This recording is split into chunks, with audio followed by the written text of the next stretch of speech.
Aroha had always believed that family was supposed to be a place of safety. She was wrong. Aroha was a young married woman, gentle by nature, soft-spoken, and patient to a fault. Life hadn't been easy for her, but she had learned to endure quietly. Her husband worked long hours, and together they raised their daughter, Mira, who was just 7 years old, bright-eyed, curious, and full of innocent questions about the world. Mira was Aroha's entire universe. Her laughter healed Aroha's tired soul. Her tiny hands wrapped around Aroha's fingers made every hardship worth it. Aroha didn't have wealth or luxury, but she had love, deep, unconditional love. But there was one place where that love was constantly tested: her sister's house, Aroha's elder sister. Ritika had always been different. Ritika married into a wealthy family. Her house was big, her clothes expensive, her voice confident, sometimes too confident.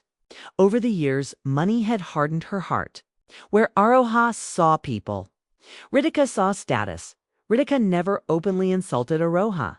She did something worse. She smiled while hurting her. Whenever Aroha visited with Mira, Ritika's behavior changed. Her words were sweet, but her tone was sharp.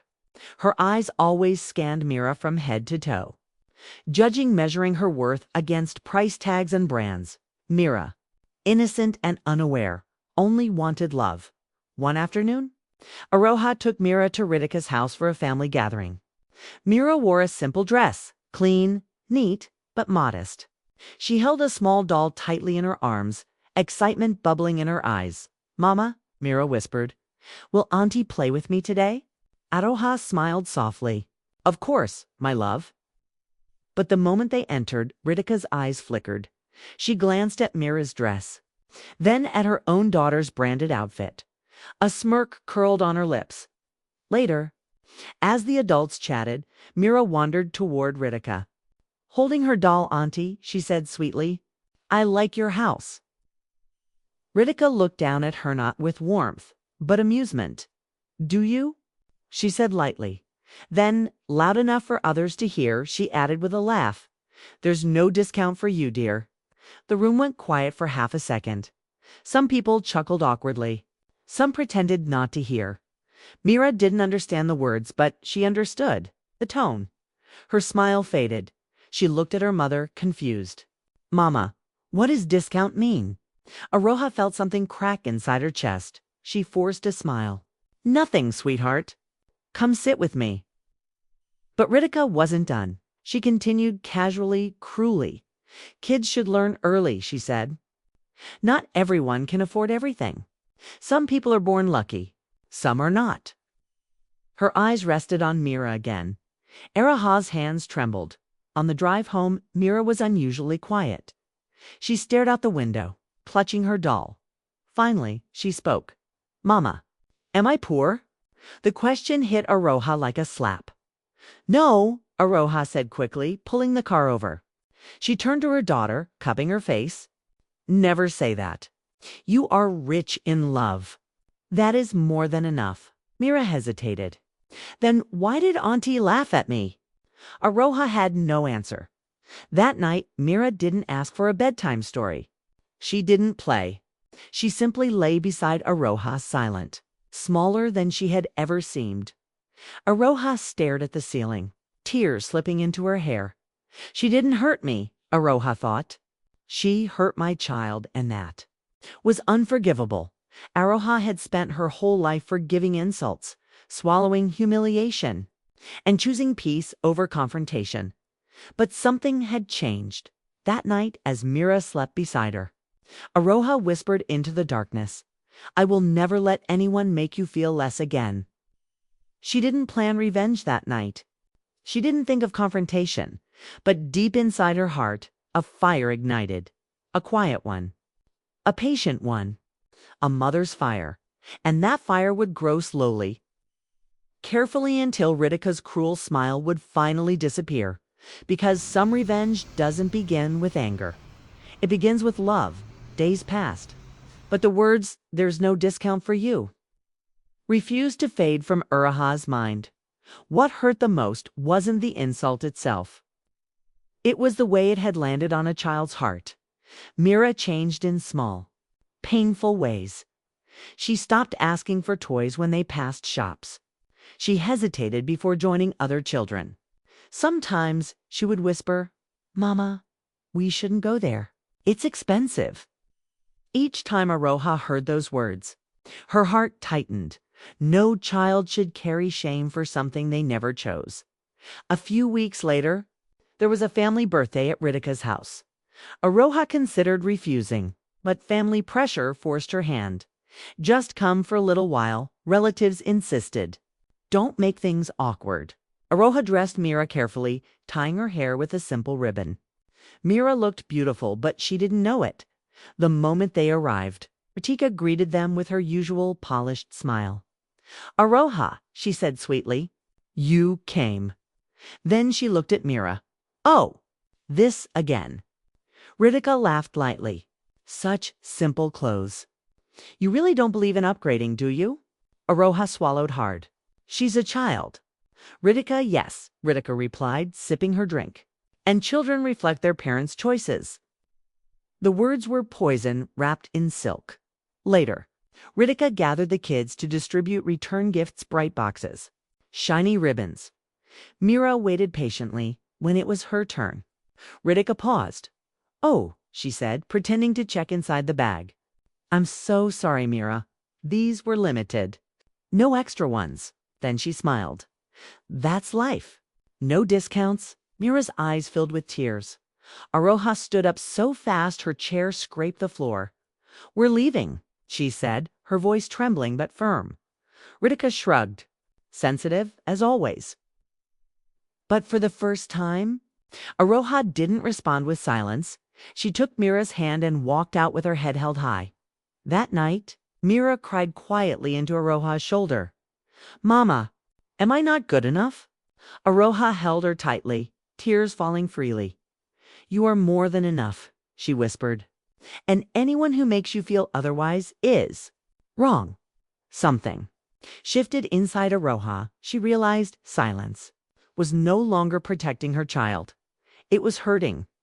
Her Aroha decided she would change, not for revenge born of anger, but for justice born of love. Aroha had always been talented.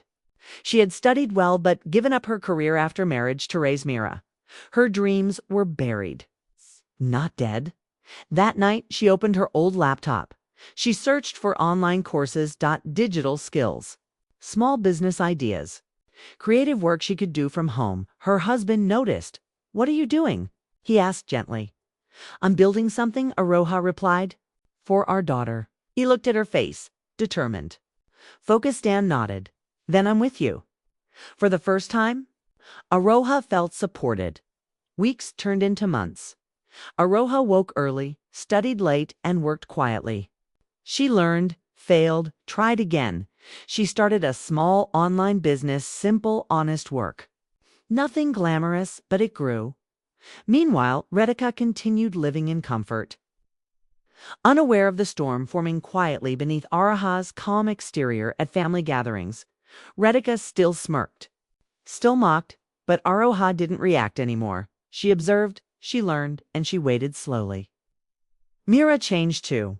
Aroha praised her efforts, encouraged her confidence, taught her that worth had nothing to do with money. One day, Mira came home smiling. "Mama," she said proudly, "I told my friend today that I don't need discounts to be special." Aroha hugged her tightly. "My child is growing stronger." She thought, but the lesson wasn't finished. Not yet, because the final reckoning would come, not in loud arguments, not in shouting, but in quiet humiliation. For the one who had mocked a child. Time has a strange way of revealing truth. While Ritika continued living comfortably, believing her status made her untouchable, Aroha was changing in ways no one noticed especially. Aroha's small online business began to grow steadily. What started as late-night work and careful learning slowly turned into real success. Orders increased. Clients praised her honesty, her dedication, her creativity. She didn't brag. She didn't announce it. She simply worked, and that quiet progress became her strongest weapon. With time, Aroha's posture changed. Her voice grew steadier. Her eyes held confidence, not arrogance, but self-belief. Mira noticed it first. "Mama," she said one evening, "you smile more now." Aroha kissed her forehead. "Because I'm learning who I am." Mira smiled. "I want to be like you." Those words healed wounds Aroha didn't even know were still bleeding. At the next family gathering, Aroha arrived calmly with Mira. Mira wore a simple but elegant dress, chosen with care. Not price, Ritika noticed immediately. She forced a smile. "Oh, that looks new." Aroha nodded politely. Yes, no explanation. No insecurity. Ritika felt a strange irritation. Later, during conversations, relatives praised Aroha. "I heard you started something online," one aunt said. "People are talking about your work." Ritika laughed dismissively. Online work. Anyone can do that. But her laughter sounded hollow, because something bothered her. For the first time, Aroha wasn't shrinking. Ritika's daughter had a school event. Once again, return gifts were handed out. This time, Mira stood confidently in line. Ritika paused when she reached her. Aroha watched quietly. Ritika handed Mira a gift-forced smile. Tight jaw. Mira took it politely and said, "Thank you, Auntie." No sadness. No shame. That moment stung Ritika more than any argument could. Because Mira had grown stronger, and Ritika no longer had power over her. Life, however, is rarely one-sided. Ritika's husband's business began facing losses. Investments failed. Their lavish lifestyle slowly became a burden. Ritika grew restless.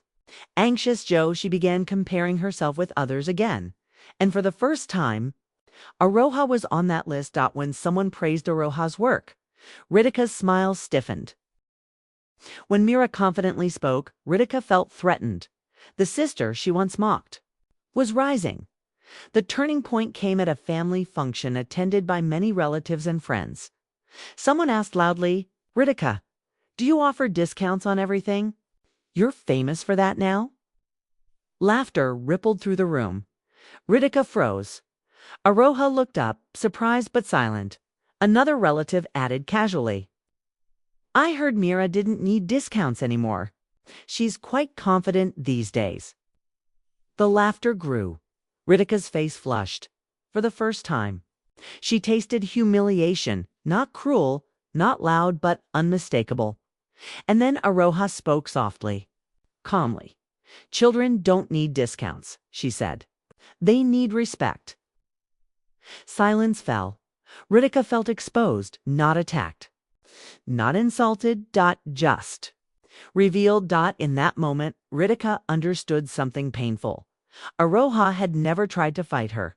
She had never insulted her back. She had never humiliated her child. Aroha had done something far worse. She had outgrown her Ritikas. Cruel words had lost their power.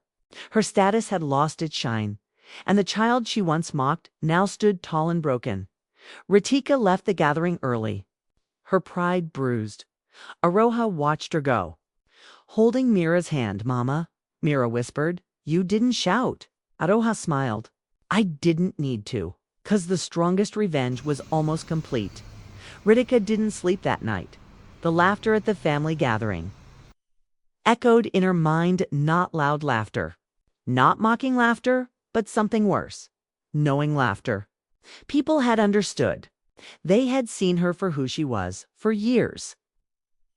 She had believed money protected her from judgment.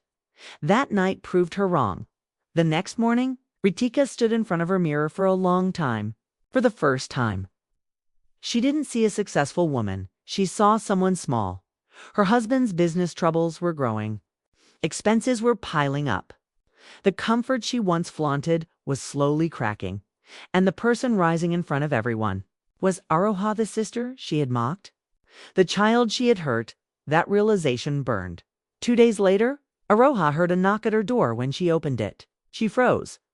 Ritika stood there, no makeup, no confident smile, no superiority, just exhaustion. "Aroha," she said quietly, "may I come in?" Aroha hesitated, then stepped aside. They sat in silence for a moment.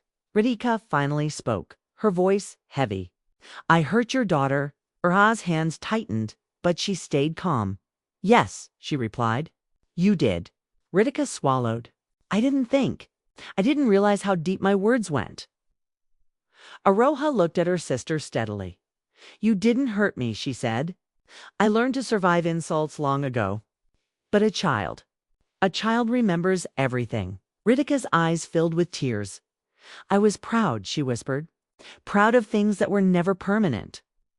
Mira walked into the room, stopping when she saw Ritika. Ritika stood up immediately and knelt in front of her. I'm sorry, she said, her voice shaking. I was wrong. You never deserved my words. Mira looked at her mother. Aroha nodded gently. Mira spoke softly but clearly. It hurt me, but I don't want to be angry anymore. Those words shattered. Ritika, she cried openly, because forgiveness from a child is heavier than punishment. Ritika. Left quietly, that day changed. She didn't suddenly become perfect, but she became aware, and awareness is painful. Months passed, Aroha's work flourished. Her confidence grew. Mira became outspoken, proud, and fearless. Ritika, meanwhile, lived more humbly. She stopped comparing, stopped mocking, stopped using money as a shield. At family gatherings, things were different. No smirks, no sharp smiles, no discount jokes, just quiet respect. One evening, Mira hugged Aroha tightly.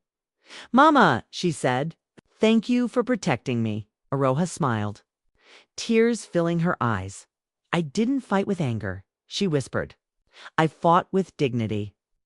And that was her victory, not humiliation, not shouting, not revenge soaked in cruelty, but growth, strength, self-worth. Some people think revenge means hurting back, but the strongest revenge is this: healing the wound they caused, growing beyond their reach, and teaching your child they are a Noritika. Learn that wealth fades, pride breaks, cruelty returns. Aroha learned something far greater. When a mother stands tall, her child learns to fly. And Mira, she never asked for discounts again because she learned early her worth was never for sale.